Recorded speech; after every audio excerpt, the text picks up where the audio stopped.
Hey everyone, welcome to Sudbury Interviews. Today we have a special guest, Rod Bazinet. He's a singer, guitar player, musician, very well known, very talented, goes by the name of Baz here in Sudbury.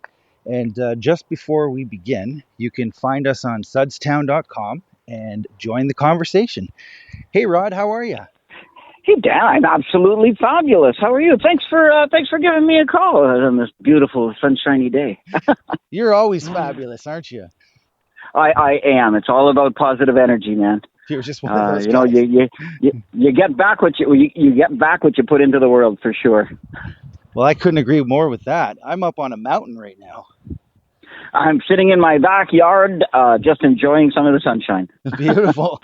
I've seen you, by the way, I've seen you driving on your motorbike from time to time. Absolutely, it's one of my happy places, and self-care and doing the things that I love to do are some of the things that I've worked really hard to get towards. So I'm in a pretty good place to be right now. That's great, man. So I ask everyone this, take us back to the start of music for you, because you've been in there your whole life. Oh my goodness! I was going to say if we started from the beginning, I was 3 years old, standing on a table performing for family.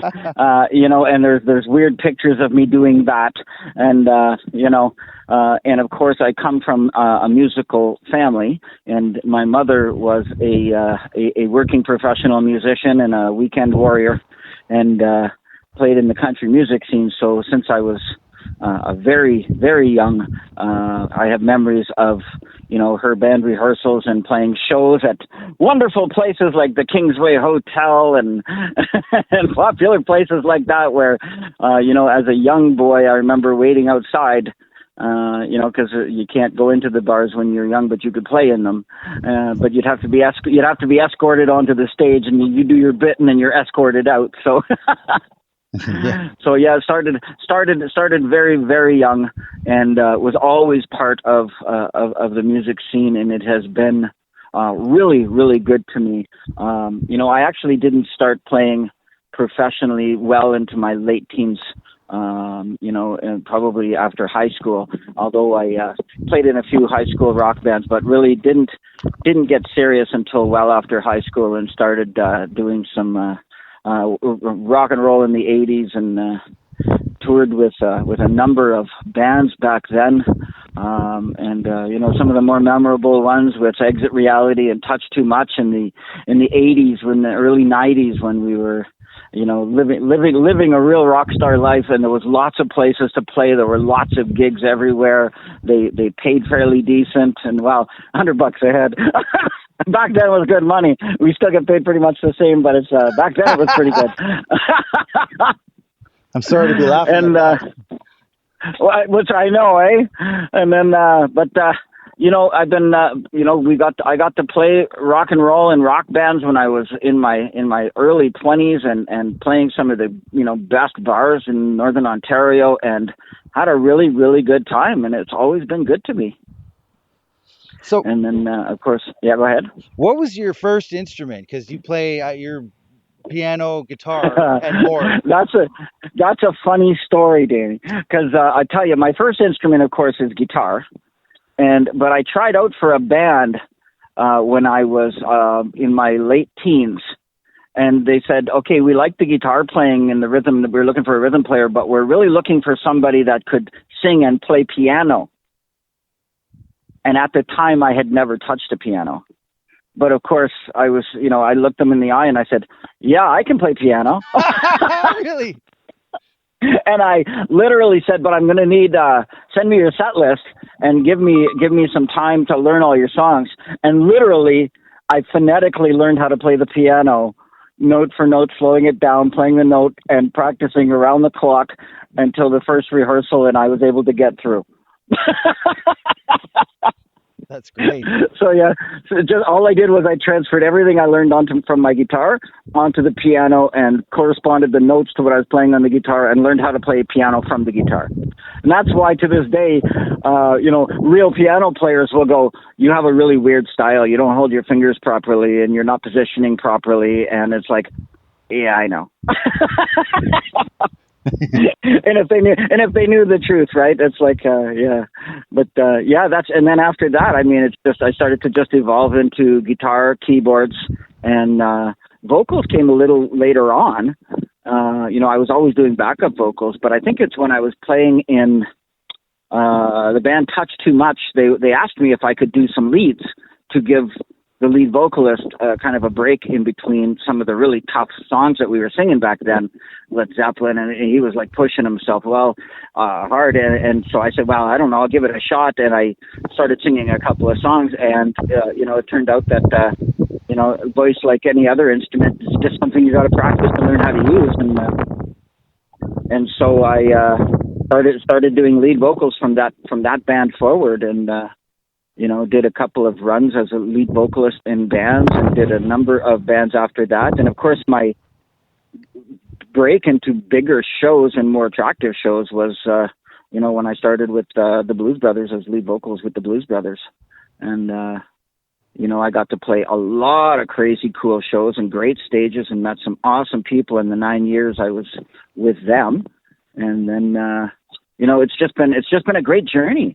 In 9 years with the Blues Brothers, and now almost approaching 9 years with Saturday Night Special, and I did a funk band for a while with the Committed, and I've just been very, very fortunate. But I've always had the belief that when I play music is to create opportunities and help everybody else that's struggling, to help them find a stage spot and help young musicians get started. And I would say, if you push somebody forward, you'll find yourself forward too. So I've kind of always taken that motto on, and it's just like, hey, it's about fun. Never take it too serious. Always have a primary hustle, and be thankful and grateful. And I've been thankful and grateful in every stage, every show I've ever played, and continue to be grateful. So do you, how do you stay motivated, or is that not an issue with you? Well, I was going to say it gets easier these days, because I don't know if you know this, Dan, but I'm actually a full-time musician now. Because I retired from my full-time job. So I'm retired as of this year, and now really my only full-time job is playing music, and I do full-time music and part-time therapy, as I'm still a psychotherapist and social worker, so I still do that. But everyone asks me, they say, what do you do? And I said, well, now I'm a musician. I like to share music. And so that's, how do I stay motivated? I still love it. Every single show, whether there's 10 people or 2,000 or 5, we played a huge show of 5,000, 7,000 people with Saturday Night Special, and it's like, I enjoy those shows, but I enjoy the same show in the living room with 10 people. I'm just grateful every single time I get to perform that somebody wants to hear, and I just go, wow, it's good. I'm lucky to be me. I just get to do this, and it's still fun. It's still fun. I still like to challenge myself learning new music. I definitely, if I practiced more and played more to learn, I probably would be much better than I am. But I'm a smart musician. I surround myself with people that play way better than me. And that forces me to be a better player. And of course, with my latest show, the Legends of Outlaw Country, that is a great example. I think everybody in my band has more talent than me, and it raises me up, and it makes me work harder and play harder and practice more to deliver the kind of show that I can be proud of it after literally 40 years. 45 years now of professional music. I like to I don't like to release a show until I think it's something that I can be proud of. And I'll tell you, the shows that I'm playing on now, I'm very, very, very proud of. Well, you definitely have the reputation of a level 10 guy. Like, your shows are energetic, very, exciting, and level 10 for sure. Oh, thanks, buddy. Coming from you, that means a lot. And like I said, I work hard. I'm definitely not the most complicated musician, but I'm going to tell you, I always give it my all. And I think the one positive note I get from everywhere I play is they go, wow, like you really put your energy in and interact with an audience and make them all feel special. And I think that's my angle of having fun with music. And I had a little story. I played a show actually with the Blues Brothers at the Fairmont Hotel in Montreal. And at the end of the show, this wonderful elderly lady came up to thank me for the show. And it turns out she was the curator for the John Lennon Yoko Ono Traveling Museum. and she came up to the stage and she gave me a photograph signed by John Lennon and Yoko Ono as they were performing on the stage that I just performed on. Wow.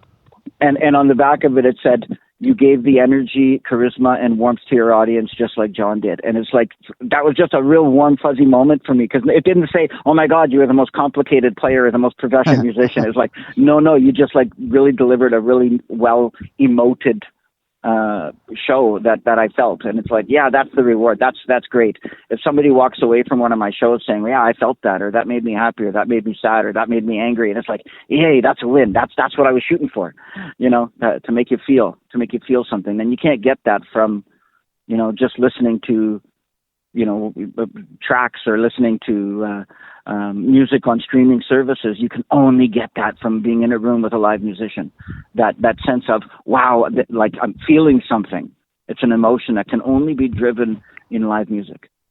And that's my belief. I believe that strongly. There's some things I believe very strongly, and that's one of them. You can only get that feeling of emotion, emotiveness, and I'm sure you understand, because you yourself are a level 10 musician and you work hard, and when you reach the audience and they feel it, it bounces back at us and we go, "Oh my God, this room feels great."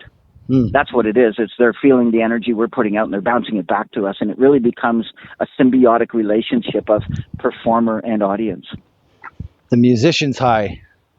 It is, right? Yeah. And what we say in between songs and how we interact and share our stories and how we emote the music is probably more important than the music we play. Because I can turn on a streaming service and listen to the songs, and it's exactly the way it was recorded by the original band, but they don't get to interpret it. That's something only we can do. And we can emote it, and that's something only we can do. AI will never do that. Thank Artificial God. music will never. Yeah, AI will never be able to emote. So they're not taking our jobs, eh, Baz? Never, because AI and robots can't emote. They can't transmit the emotion in between songs. They can't emit the connection that we can make with people. And you can only get that live. You won't get it off a cassette. You won't get a cassette. Listen to me. You won't get that off a record or on a streaming service. You won't get that anywhere else but attending a live show. And I tell everybody, it's like, if you want to feel something, get out and see live performances. And if you didn't like one, go to the next one. And you're going to find one that really connects with you, and you're going to feel it. And when you do feel it, and you go to a live show and somebody really connected with you and they said something that made you laugh, made you smile, made you cry, made you angry, like, make sure you go up to them and say, "Thank you for that. You made me feel that. I really enjoyed that. I had like so much fun with that." And I think that's our best reward. That's the best reward. That's the best compliment you can give a musician, is that I felt your music. So what street? I just want to ask you this here. I'm curious. What street did you grow up on when you were learning? What street or what stream? Street. Like what? Well, part? it's really funny. I grew up in Minnow Lake. Yeah, really. So did I. Yeah. Yeah, and I grew up in a very impoverished community, Birkdale, and I sat out with my guitar, and it was very difficult. We couldn't afford to get lessons, so I was very fortunate. There were some neighbors that were very proficient musicians, and they taught me a few things, and they taught me some skills, and I forever am grateful for them, because they taught me things that, of course, my mother couldn't teach me as a country musician. They taught me, fingering style and emoting through guitar. And those two guys, I give them kudos, and that's Amos Atatui and the Atatui brothers that were outside playing. They taught me, and now they're like superstars themselves and global award winners and movie makers, and they became really famous guys. But I never forget when they took the time to help teach me some of the basics that I needed when I was a kid. I'm forever thankful for that. It gave me the good head start. So you grew up in Birkdale Village? I grew up in Birkdale Village, man. I mean, my original roots are in the valley, but I moved from the valley when I was 8, and grew up in Birkdale Village until well into my 20s. I'm so happy I know that, because we were so afraid of Birkdale Village when we were growing up. All the bad people. As you should be. No. I tell you, it was the most wonderful place to live when I was growing up, and I knew something about community there that I would never have learned anywhere else.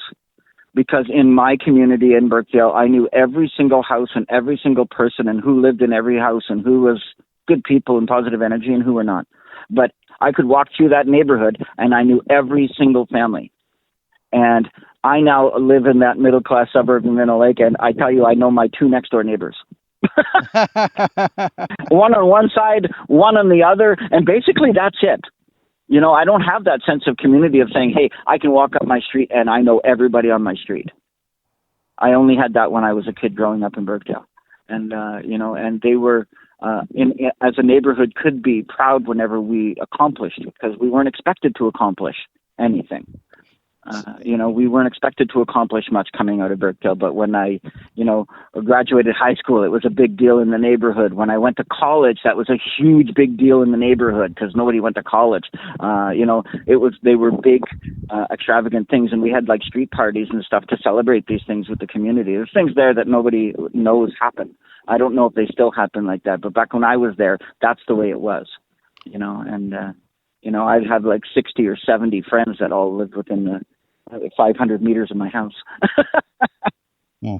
So what's... Not many musicians, though. There were a few of them. So what school did you go to? Like, I went to Pius. Really? I went to Pius 12. I went to Adamsdale Public School. I went to Prince Charles. I went to Nickel District. I went to Immaculate Conception in the Valley. So I was moved around a lot and went to a lot of different schools growing up, but graduated high school from Nickel District and then went on to Cambrian College and then to Laurentian University. Wow, man, that's great. Yeah, so it was just like start off with nothing, and I still have most of it left. Right on. And then of course, I was lucky after graduating college, and I stumbled right into a great job working at the Algoma Hospital with your mother. Yes. And we worked together for 15 years. Yeah, it was a wonderful time there too, but that's a time for another story. I was going to ask you about that too. I was going to say, and I remember supporting her when she was supporting you, and you were just a little young lad standing on a stage with a guitar that was bigger than you were. and I'm going to tell you, man, I was proud of you, and your mother was so proud, and I was beaming. I was just like, oh my God, that is so amazing to see. And you were great then, and you're great now. Yeah. Oh, thanks. Do you remember where we first met? I believe you and I first met in Hanmer. You were playing on stage at an open stage, I believe, or it was a winter carnival, or like you were young. You were really young. Okay. That would have been the Knights of Columbus Fair? Knights of Columbus Fair. Yeah. That could be it. Okay. How old were you? 16. Oh, no, I was before then. Geez, what was your earlier shows? If I met you, because you were younger than that. Yeah, if I met you, I don't think even you remember the first time I met you. Probably not. Cause we'll have to ask your mother because yeah, I'm sure you were like a 12 when I first saw you, maybe 13. I thought we met at Shaughnessy's. Oh heck no, that was way after, dude. That was way after. I met you when you were a young little kid. Oh, geez, man. Wow, I was pretty out to lunch, I guess, because, yeah. But I had some great times at great shows at Shaughnessy's. I had wonderful shows at Shaughnessy's. The way I remember it, you were on the patio, and I walked out and I said, "Hey, what are you doing here?" You said, "I'm playing upstairs." I said, "Really? I'm playing downstairs." And, I remember that night. Yeah, I was playing up at the Tapas Lounge. Yeah, and you were playing downstairs outside in the patio. Yeah. So. Yeah, I think we played a song together. Was it that night we sang together? Yeah, probably a few times. Yeah, definitely. I think that might have been the first one. I said pick a song, and it was a Doobie Brothers song, and we just roll it up the cuff. I think. I don't know. It's backing up as I get older. I forget things. That's exactly it. It was Long Train Running, and you sang. Long Train Running. Good times, man. And dude, you had a a great energy, then great vocals, and so easy to sing with right off the hop. And I told your mother, and it's like I said, wow, your son's going to do really well. He's really got a good charisma. He's got great skills. He's got a great voice, and he's funny. It was great. Okay, thanks, man. Shit. Yeah. Okay. Well, that's great, man. I'm so. That's almost that's I was gonna say that's almost a summary of my career, and I had a lot of ups, and really I look back and I had very little negative experiences with music. I did an Elton John tribute. I did a funk tribute. I did a disco tribute. I did hard rock. I did AC/DC stuff. Over the years, I look back and it's like, man, like I did everything that I wanted to do. And I'm very grateful for music that allowed me to do that and be so many different flavors. And, and I'm spending all my energy on I got a young band right now, and they're all under 15 years old, and they're called 27 Feet, and they're all just young little gaffers, and man, can they play, and I can't wait to put them on a stage.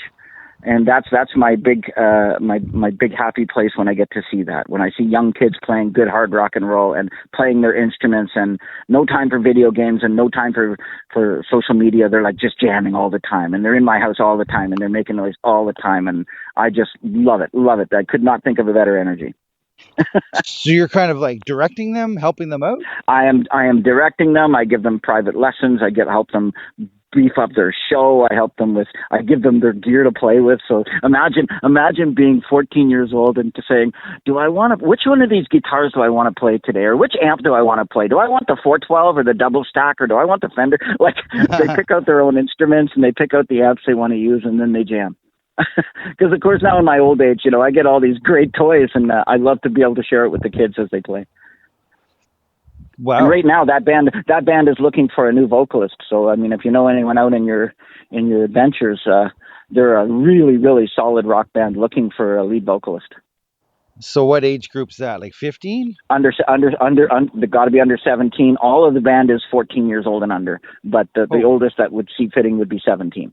And they're already pumping out rock music. Oh yeah, dude, they're playing Van Halen. Oh shit. Yeah, like they're doing great. I'm like really proud of them. They're like just rocking it out and having fun. And AC/DC and Zeppelin, and they're picking their music, and they're just picking music that I just love to hear. And they're having fun with it. I mean, they're also doing like Pearl Jam, and they're doing some Weezer and stuff like that. But good crunchy rock and roll, and I love the energy. I can't wait till they're ready to throw them on stage, because they're just gonna blow everybody away. They're gonna be just so fantastic to watch. Well, they're lucky to have you. Oh, dude, I just lived precariously through them. I'm looking forward to the next level. Now, I'm the guy that makes them play the same 20 songs over and over and over and over again. So they're at that stage now going, do we have to do the same songs? And it's like, yes.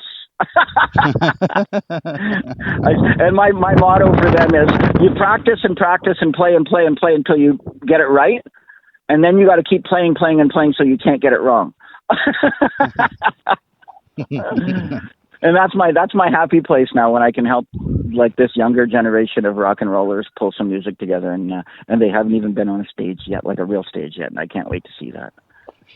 So these days you're doing what do you do? You got the band, you got a solo. So right now my current working stuff is I've got the Legends of Outlaw Country, which is an immersive multi-sensorial country show. And when I say multi-sensorial, it means I have a videographer and a video artist who's put together a visual show that backs up our music show. So we've got 3 20 by 40 foot screens that go around us, and it tells the country music story as we play the songs. And I've got some of the best musicians, country musicians, and musicians overall that I could gather up to be on this show, and we're just having a crazy amount of fun with it. So if people haven't seen Legends of Outlaw Country, it's definitely not just a band, it's an experience and a show that you want to see. Right down to, I have scent generators that put out scents into the room that smell like the scenes you're looking at on the video screen. Like literally, we left no stone unturned on this one. Wow.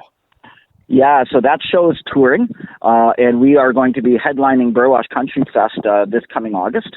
Okay, yeah. And yeah, and then of course I've got Saturday Night Special, which is a tribute to Leonard Skinner. And of course I'm a huge Ronnie Van Zant fan and a Skinner fan, so it was an easy fit for me. And I have a crazy amount of fun with these guys. They are absolutely musical royalty. They've been playing the Sudbury music scene for longer than I, and I'm thrilled and honored to be able to play with them. And then, of course, I have my acoustic show. I still do a duo with my daughter. I have a number of duo and trio shows that I do private and ventures. I still do Elton John tribute stuff when the requests come in. Yeah, so I still have lots of fun with music. And you know, we share a co-companion because I still do shows with Keith Bright too, and I see you've been doing some shows with Keith, and he's a crazy amount of fun guy to play with. I enjoy it, and I know you and I play lots of similar stuff, and it was an easy fit for him. He says it's just like he's like playing with you, and I said, oh, that's like a huge compliment to me.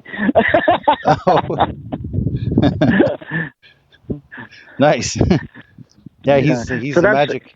He's a magical guy. yeah. He's got some magical fingers, that boy. I love playing shows Oh with yeah. Keith, and as a matter of fact, I don't have any regrets for anybody I've played music with, You've been and with it was definitely you've been with Saturday Night for 9 years. just about since 2018. Holy So man. 2019, 2020, Well, it's 7 years, 7 years with Saturday Night Special already. wow. Yeah, I was 9 years with the Blues Brothers, 7 years with Saturday Night Special, and in between there, I had The Committed, and then the country show's brand new, but I always had stuff going. I mean, COVID really put us for a loop, you know, and it really shut us down for almost 2 years. But you know, I kept things going in my virtual shows, but you know, that was never the same. I'm really glad to be playing live music again. Yeah, I think you speak for all of us there. Oh, absolutely, absolutely. I mean, it defines me. I'm a miserable guy when I'm not playing music. You know what, man? After the Corona thing happened, I didn't play for 2 years and 3 months. Not even a show. Pretty, I took a downside after COVID too. It was I still played virtually, but then I gave that up after a while, and literally only played like a couple of private shows here and there. And when we were shut down, I didn't get to play anywhere. It was really hard to not have that in my life.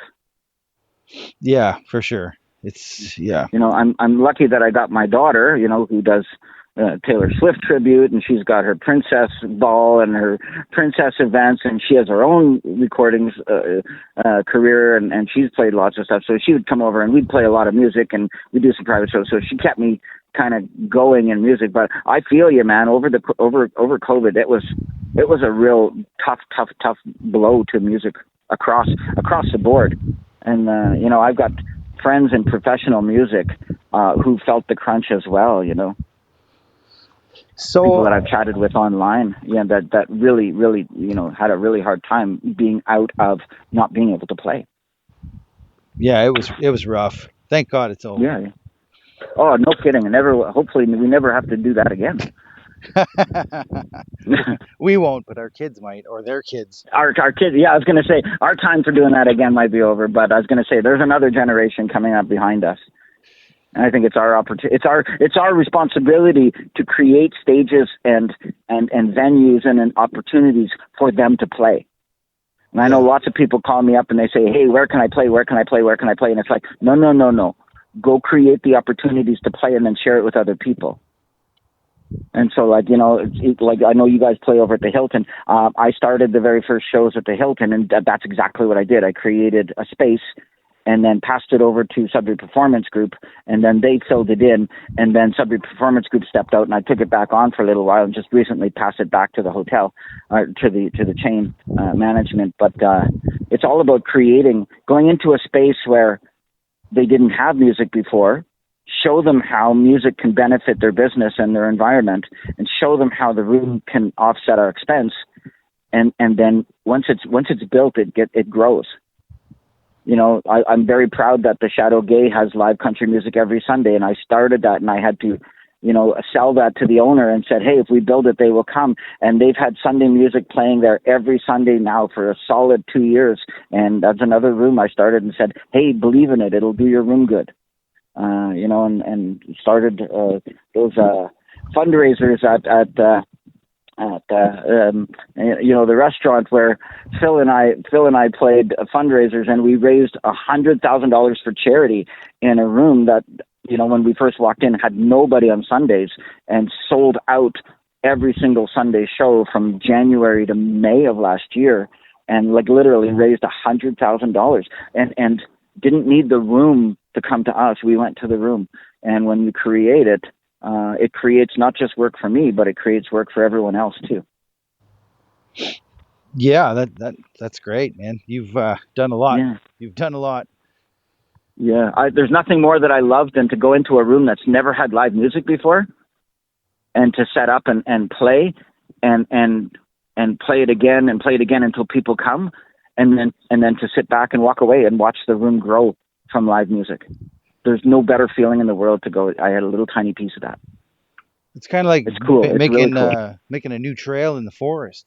It's like making a new trail, and I've been thrilled, and I know there's some people in town that do the exact same thing. Give me a room that's never had live music, and I will find a way to bring live music in and make it work. And in return, I create a room that pays people, and other people are doing the same thing. I'll create the room, and then they'll pay the people, or I'll find the money and I'll pay the people, and make it work.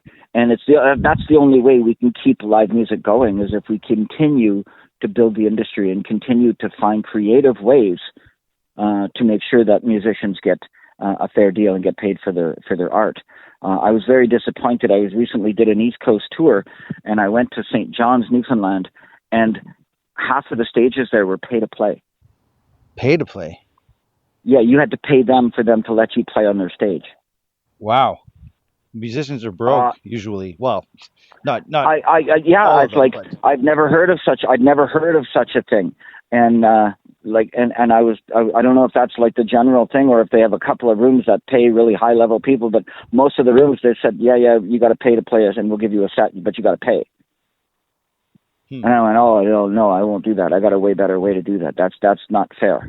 You think that would work in Sudbury? So, pay to play? No. But I think it's the same as, all it does is charges musicians. Maybe it makes the musicians up their game. I don't know, but I know that if I need to work for a door, I got to work twice as hard, but I'll do it. Like my country show, I'm not looking for people to hire my show. I rent out the room and I sell tickets, and I go back old school and I sell the show. Our last show that we held at All Nations Church, I had hundreds of people come and attend the show, and they made it work, and nobody had to pay the bill. We made the music pay for itself, and it's just, you got to create a show that people are willing to pay to go and see. And it's more than just sitting on the stage and playing the music. It's about creating a piece of art. It's about interpreting a music in a certain way that people are, wow, that's not like listening to the CD. This is something completely different that I never would feel in my living room. I have to go see this show. In our country show, we've had people respond back going, oh my God, I felt like I closed my eyes and I felt like I was in Nashville at the Grand Ole Opry, and the music and the sounds and the lights and the video and the smells and everything, and the museum, and because even the lobby was filled out as a museum of artifacts and country music artifacts, and standing up posters of you. And it's like, everybody said, yeah, it was more than just learning 30 songs to play a show. It's more of an experience. It's an absolute, and every show should be an experience, right? That's what we bring. Even to our acoustic shows, it's like, I'm going to learn the song, and I'm going to play the song, and I will sing the song, and I will play the music to the song.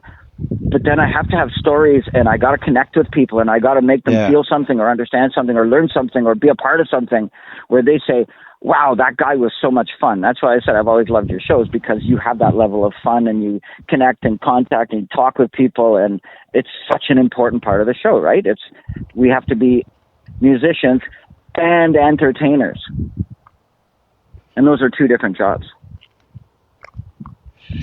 Yeah. Because we both know musicians that are incredibly, incredibly, incredibly talented, but if they don't have that connection with the audience, then it just doesn't go anywhere. And people go, yeah, they were really, really good, but I don't know, something was missing. And it's like, it's that charismatic, interactive energy where they walk out and they go, Danny Starr, yeah, he was great, he was fun, man. Like, he had a great personality, he told great stories, and it's like, Yeah, exactly. Exactly, because that's what they want. And then I augment the stories with the songs. So let me leave you with this last question, and this is new from yesterday. It's a new Okay. segment that I'm asking everybody who comes on, Okay. and the wording is, I hope I don't get this wrong because I don't have my sheet with me, but what is one thing that you feel would make Sudbury greater? Production. Production. When you say making Sudbury music greater or No, Sudbury no, no. greater? Sudbury, the city of Sudbury, the greater. Yeah, yeah. I mean, production, like shows, opportunities, entertainment. Okay. Like something that says, "Oh my God, I got to get out of the house and I got to go see this, or I got to go do this." Whether it be painting parties but make them sensorial, right? I want to go out and I want to feel something. And I think if Sudbury did more of that, we would come out more. And I think the days are gone of, we don't go out to bars drinking till 4:00 in the morning. We don't do that anymore. We don't do that kind of thing anymore. So I want to go out and I want to socialize and I want to connect with people, but I miss the reason that I'm doing it for. I need something that gets me out of the house. And that's why I'm a big supporter of like paint nights and magicians and comedians and live musicians and solo musicians. But when you come out, if somebody's doing a show, really think your show through, really think your product through, so that when people walk out, they go, "That was fun." And I think if everybody did that and we had more of that, people would come out of their house more. And I think Sudbury is lacking a lot of that entertainment value. And we got a history of a hard drinking town that we just don't do that anymore. And the bars, I think, in Sudbury are starting to share. Yeah, we don't have people coming out dropping hundreds of dollars on drinking anymore. Well, that's so we got to think outside the box. very positive. My last show was alcohol free, but I had a mocktail bar. I actually hosted the show in a church. There was no alcohol, but it was a great experience. And you don't have to drink. It was like, I'm not against drinking and I'm not against weed or anything like that. People can do what they do. But I held this show and it was completely alcohol free and hundreds of people had a great time with it. And if they wanted a cold beer, I had 0 beers for sale. I had mocktails for sale. I had, and everybody's needs were met. Just to prove to everybody, you don't have to get stoned to have a good time. Wow. I think we need more mocktail bars with musicians. I think that'd be great. Nobody's ever done that. A mocktail bar with live music. Dude, somebody out in your show is going to say, "Oh my God, that's it. That's what I'm going to do. I'm going to open up a mocktail bar with live music." I think it will explode. I love your energy. You're so motivated. Like, it's good. I love that. I love coming up with new. I think that'd be great. I might do that. I might support somebody in doing that. I don't know. I think that'd be great. Don't you think? Wouldn't that be great to play in a bar that's like, doesn't rely on bar sales and just says, yeah, people pay their 2 bits to come in and we pay the musicians and we have a great bar selection. We make money on our mocktails. Cha-ching, everybody wins. It's only great if everybody wins. Yeah. Yeah, wow, man. Agreed, yeah. There you go. That's what we're missing. We're missing a mocktail bar with live music. You heard it here first. Sudbury Interviews, everyone. So that's our show for today. And I just want to thank you again, Rod. You're such a strong personality, charismatic, and you carry the torch for all of us. That's what it feels like. Oh, thanks, buddy. And I really want to thank you for your time, your solid viewpoints. Very, very well received by me, and I think probably by everyone who hears this. Gonna have some respect for that. Thanks, man. Sure, it's been my absolute pleasure. That's my final goal in life over the next 20 years. That I think I got 20 years left. Is to just help things grow. I like to think of myself as a community gardener now. Well, keep watering the grass. That's my full-time job. It's getting pretty green. All righty, buddy. You take care of yourself. You too. We'll talk soon. Bye. Okay. Bye-bye.